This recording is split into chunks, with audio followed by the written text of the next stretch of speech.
जय श्री राधे। पूज्य श्री सद्गुरुदेव भगवान के चरणों में प्रणाम। पूज्य श्री रमेश बाबा जी महाराज कहते हैं, जब मौत आती है, प्राण छूटते हैं, तब कोई भी संबंधी बचा नहीं सकता, मदद नहीं कर सकता। जिसका सारे संसार में शासन है, अरबों की संपत्ति है, लेकिन जब प्राण जाएगा तो कोई काम में नहीं आएगा। इन बुढ़ों को देखो, कभी ये जवान रहे होंगे, वह जवानी कहाँ गई? जवानी गई, बुढ़ापा आया। थोड़ी देर में हम लोग भी इनकी ही तरह बूढ़े हो जाएंगे, फिर मर जाएंगे, सब चले जाएंगे। थोड़ी देर में कोई आज जाएगा, कोई कल जाएगा, कोई परसों जाएगा। मरने के बाद शरीर को जला दिया जाता है, फूंक दिया जाता है। थोड़ा सा जीवन था, उसको भोगों ने लूट लिया, विषयों ने लूट लिया। ये विषय खा गए सारा जीवन। भगवान ने यह मनुष्य शरीर इसलिए दिया कि तुम मेरी प्राप्ति करो, लेकिन हमने आँख, नाक, कान आदि सभी इंद्रियों को, यहाँ तक कि रोम रोम, सब विषयों में लगा दिए। मिथ्या रूप देखकर ये बड़ी सुंदर लड़की है, बड़ा सुंदर लड़का है, बस इसी में जीवन चला गया। इस शरीर के भीतर केवल मल ही मल भरा है, बस केवल ऊपर से इसको चमड़े से ढक दिया गया है। और उस चमड़े को देखकर हम लोग मस्त हो जाते हैं। इस शरीर में हाड़ है, मांस है, मल मूत्र है। मनुष्य हाड़ मांस का शरीर भोगते भोगते मर जाता है, लेकिन ये भोग नहीं छूटता। इसके भीतर केवल मल ही मल है और कुछ नहीं है। शरीर की दुर्गंध छिपाने के लिए लोग इत्र लगाते हैं।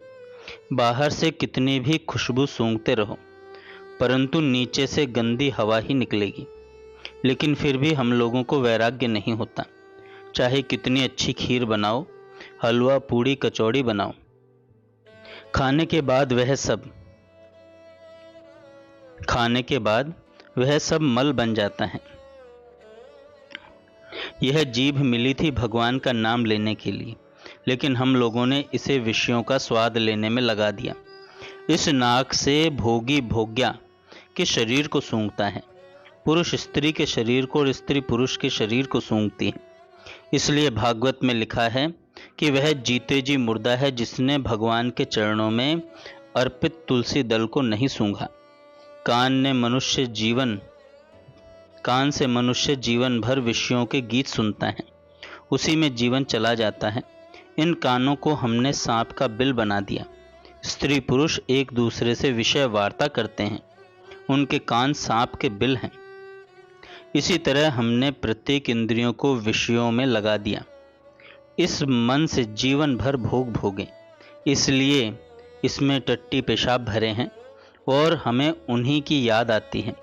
जागते हैं तो विषय दिखाई पड़ते हैं, सोते हैं तो विषयों के ही सपने आते हैं, क्योंकि मन में विष्ठा विषय भरे हुए हैं। मन में विषयों के ही संकल्प आते हैं और बुद्धि भी विष्ठा विषयों से भर गई है। कभी पेट नहीं भरा विषयों से। मर जाएंगे लेकिन विषय नहीं छूटेंगे। भगवान राम ने कहा, ऐसे लोग शठ हैं जो सारा जीवन भोगों में नष्ट कर देते हैं और पाप कमाते हैं। नर तन पाए विषय मन देहि, पलटी सुधाते सठ विष लेहि। जय श्री राधे।